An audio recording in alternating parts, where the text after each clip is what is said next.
1 இயர்ல தான் பார்த்தீங்கன்னா, என் கிட்ஸ் நடக்க ஸ்டார்ட் பண்ணாங்க. ஃபர்ஸ்ட்டு ட்வின் 1 தான் நடந்தான். அண்ட் 1 1/2 வயசுல தான் பார்த்தீங்கன்னா, ட்வின் 2 நடக்க ஸ்டார்ட் பண்ணான். ஆக்சுவலா பார்த்தீங்கன்னா, ஒரு 8 மந்த்ஸ்லயே வந்து 8 எடுத்து வைக்கணும் அப்படின்னு சொல்லுவாங்க.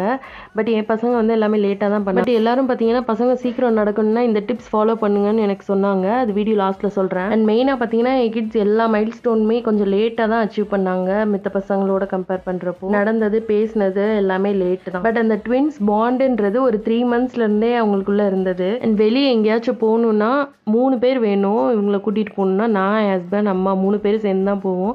ஏன்னா இவங்க 2 பேர்த்தையும் ஒரு ஆள் தூக்கிக்கணும். இவங்களோட லக்கேஜை ஒரு ஆள் தூக்கிக்கணும். 2 பேர் மட்டும் போனோம்னு வைங்களேன், ரொம்பவே பேர்டன் ஆயிருங்க. ஏன்னா 2 பேரும் ஒரு கைமாத்தாவது ஆள் வேணும்ல. ஸோ அதனால எப்படா வெளியே போகிறப்ப அவங்களா நடந்து வருவாங்க அப்படின்றது தோணிகிட்டே இருக்கும் எங்களுக்கு. அண்ட் ஃபைனலி பார்த்தீங்கன்னா அவங்க செகண்ட் பர்த்டேக்குள்ளேயே நல்லா நடந்துட்டாங்க. வெளியே போகிறப்பெல்லாம் கொஞ்சம் தூரம் நடந்து வருவாங்க, கொஞ்சம் தூரம் நாங்கள் தூக்கிட்டு போகிற மாதிரி இருக்கும். அண்ட் ஃபுட்டு பார்த்தீங்கன்னா நம்ம சாப்பிட்ற எல்லாமே நான் கொடுக்க ஆரம்பிச்சிட்டேன். 1 இயர்லேருந்து பார்த்தீங்கன்னா கவு மில்க் கொடுக்க ஸ்டார்ட் பண்ணிட்டேன். நான் 7 8 மந்த்ஸ்லேயே வந்து பார்த்தீங்கன்னா பிரெஸ்ட் ஃபீடிங் ஸ்டாப் பண்ணிட்டேன். அப்போவே பார்த்தீங்கன்னா கொஞ்சம் மில்க் கம்மியாக ஆரம்பிச்சிச்சு. ஸோ அதுக்கப்புறம் 1 இயர்லேருந்து மாட்டுப்பால் கொடுக்க ஆரம்பிச்சிட்டோம். ஸோ இதுதாங்க 1 to 2 இயர்ஸ் என் பசங்க என்ன பண்ணாங்க, நான் என்னென்னலாம் கொடுத்தேன், எப்படி பார்த்துக்கிட்டேன்றது. ஸோ 2 to 3 இயர்ஸ் பற்றி உங்களுக்கு தெரிஞ்சுக்கணுன்னா கமெண்ட் பண்ணுங்கள்.